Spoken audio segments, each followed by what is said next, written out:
Hi guys, আজকে আমরা India যাচ্ছি।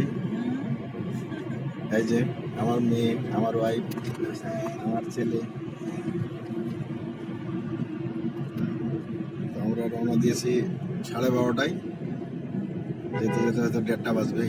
হিলি হয়ে পার হবো। তো সবাই দোয়া করবেন আমাদের জন্য। আমরা হিলি স্থলবন্দরে পৌঁছে গেছি। এটা হলো হিলি ইমিগ্রেশন। এখানে আমাদের ইমিগ্রেশনের কাজ চলতেছে। ইমিগ্রেশনের কাজ হওয়ার পরে আমরা ইন্ডিয়ায় এপারে চলে যাব। এটা হলো ইমিগ্রেশন।